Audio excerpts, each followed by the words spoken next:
স্বপ্ন যেন পেল ভাষা, সত্যি হলো মনের আশা, থাকবে চিরদিন এ ভালোবাসা। ও হে এভরিওয়ান, আবার একটা নতুন ব্লগে তোমাদেরকে অনেক অনেক ওয়েলকাম জানাই। আজ ছিল সানডে 28 এপ্রিল। প্রচণ্ড গরম পড়েছিল, আর কোথায় যাব তোমরা বুঝতেই পারছো, তো বাড়ি গিয়ে দেখা হচ্ছে তোমাদের সাথে। হ্যালো এভরিওয়ান, আজকে আবার নতুন একটা ব্লগ নিয়ে চলে এসেছি। এখন দেখতেই পাচ্ছ রেডি হয়ে বেরিয়ে পড়েছি, গড়িয়ার দিকে যাচ্ছি। এবার কোথায় যাচ্ছি, কেন যাচ্ছি সেটা দেখার জন্য পুরো ব্লগটা দেখতে হবে। আর এখন রেডি হয়ে আমরা যাচ্ছি তোমাদের দিদিভাইয়ের বাড়িতে। দেখি তোমাদের দিদিভাই এখন রেডি হয়েছে কিনা। চলো তো দেখা যাচ্ছে একেবারে তোমাদের দিদিভাইয়ের বাড়িতে। তো তোমাদের দিদিভাই বাড়ি খুব কাছাকাছি চলে এসেছি। দেখি ম্যাডাম কী করছে, এখনও রেডি হয়েছে কি না। আমাকে বলেছিল হ্যাঁ 1:30টার সময় বলেছিল, এখন বাজে 1:45, মানে 10 মিনিট বাকি আছে। দেখা যাক।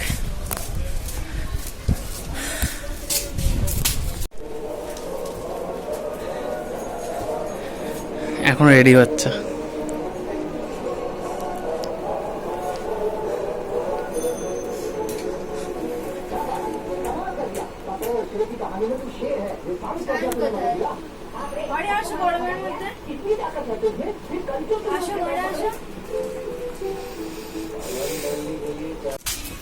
সো আমরা বেরিয়ে পড়েছি রেডি হয়ে।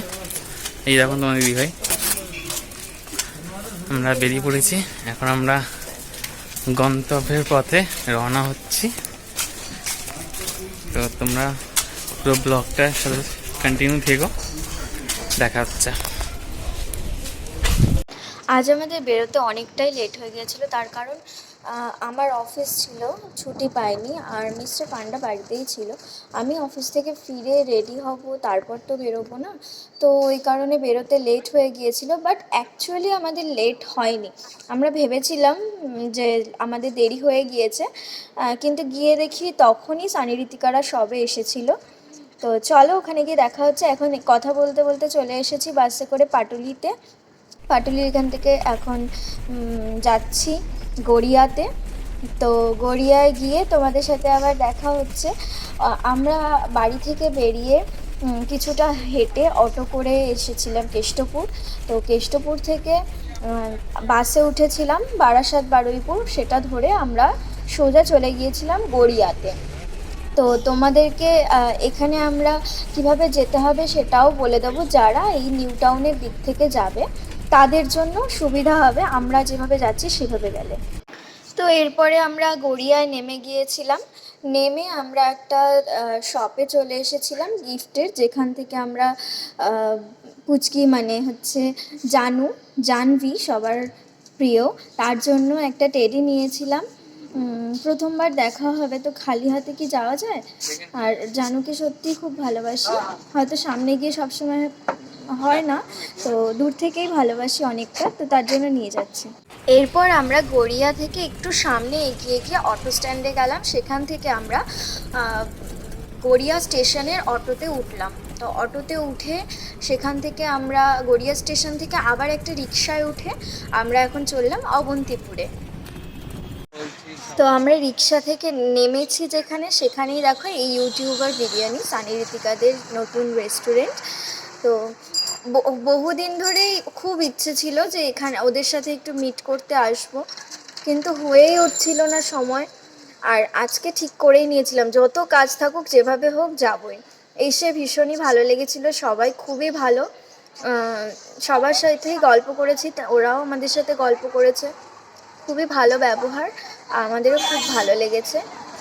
আমাদের মতোই মধ্যবিত্ত ঘরের সাধারণ মানুষ। এখানে আমি জানুকে একটু কোলে নেওয়ার চেষ্টা করছিলাম, কিন্তু আসলে এত লোকজনের মাঝে আর এত গরম, জানুর একটু বিরক্ত লাগছিল হয়তো। আর অচেনা মানুষের কাছে তো সবসময় বাচ্চারা যেতে চায় না, ওরা তো ছোট, ওরা বোঝে না। তো সেই জন্য প্রথম আসতে চাইছিল না। লাস্টের দিকে গিয়ে যখন বেরোবো তখন জানু একটু আধটু কথা বলছিল। মানে কথা বলছিল বলতে ও তো কথা বলতে পারে না, এমনি মানে ওর সাথে কথা বললে ও তাকাচ্ছিল, হাসছিল, এইগুলো। এখানে ওদের প্রচুর ফ্যান ফলোয়াররা ছিল, তাদের সাথে ফটো তুলছিল।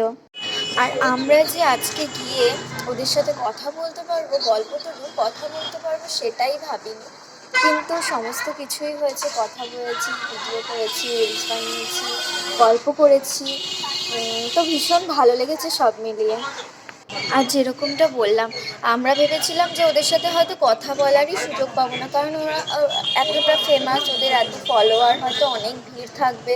কিন্তু এসে দেখলাম সেরকম কিছু ভিড় ছিল না, মোটামুটি হালকা ছিল। তার কারণটা হচ্ছে এত গরম, গরমের মধ্যে মানুষজন কী করে আসবে, না প্রত্যেকে তো সবাই দূরে দূরে থাকে।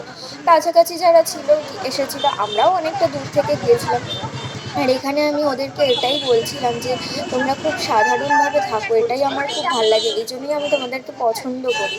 মানে এত ফেমাস হয়ে যাওয়ার পরেও তোমরা নর্মালভাবে আমাদের মতোই থাকো। তো বলছে ওরকমভাবেই তো থাকতে হয় না, ঋতিকা সেটা বলছিল। আর এখানে চলছিল ওদের ওপেনিংয়ের প্রস্তুতি। আর ওইখানে সবুজ জামা পরা যে দাদাটাকে দেখলে, ওটা ওটা ছিল ওদের ক্যামেরাম্যান। এই দাদার ব্যবহারও খুবই ভালো। এরপর সানিদা বিভিন্ন কাজে ব্যস্ত ছিল, আবার দাদা বলে ফেললাম দেখো। আমারই সমবয়সী, যাই হোক, সানি। তো ও ফটোশ্যুট করছিল, আর এদিকে মিস্টার পান্ডা জানুকে কোলে নিয়ে নিয়েছে। এই মুহূর্তটা খুবই ভালো। আমার কাছে কিন্তু জানু আসেনি, মিস্টার পান্ডার কাছে গিয়েছিল। বাচ্চা মানুষ, যার কাছে মনে হয় যায়। আর তার মধ্যে গরমে ওরও বিরক্ত লাগছিল। চলো এবার ওপেনিংটা তোমাদেরকে দেখাই। প্রত্যেকে এখানে প্রস্তুত হয়ে গিয়েছে, আর এখানে ব্যানারটাও উপরে ঢেকে দিয়েছে, কভার করে দিয়েছে, ওটাই ওপেনিং হবে। চলো দেখতে থাকো।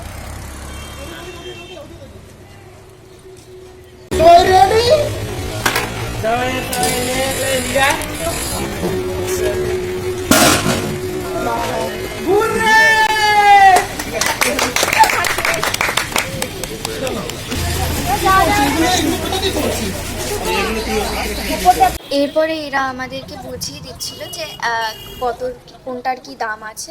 যেরকম নর্মাল চিকেন বিরিয়ানি নিলে 100 টাকা, ডিম নিলে তার সাথে 10 টাকা আরও এক্সট্রা, মানে 110 টাকা। আর মাটন নিলে 100 কত ছিল আমার ঠিক মনে নেই। তো এবার আমরা পেট পুজো করতে বসে গিয়েছি। প্রথমেই আমাদেরকে রিফ্রেশিং একটা কোল্ড ড্রিঙ্কস দিল, সেটাই আমরা খাচ্ছিলাম দুজনে, মানে সবাই খাচ্ছিল। আরে ওই জিনিসটা শিখলাম।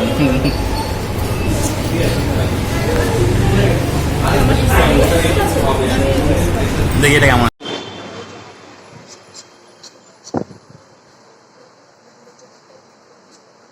কেমন ইউটিউবার বিরিয়ানি কেমন খেতে?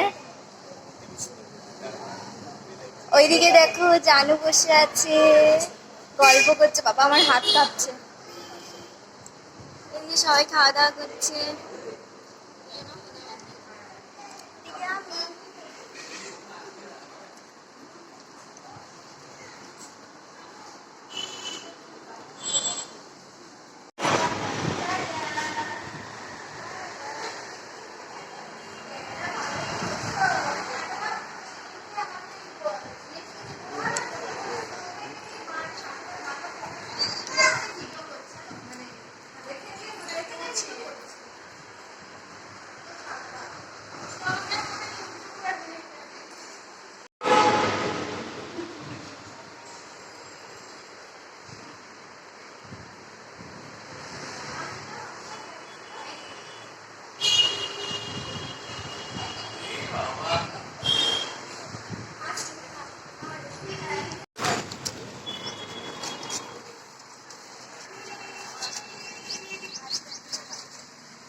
তো এরপর আমাদের বাড়ি ফেরার পালা। এত গরমে আইসক্রিম না খেলে পারা যায় বলো?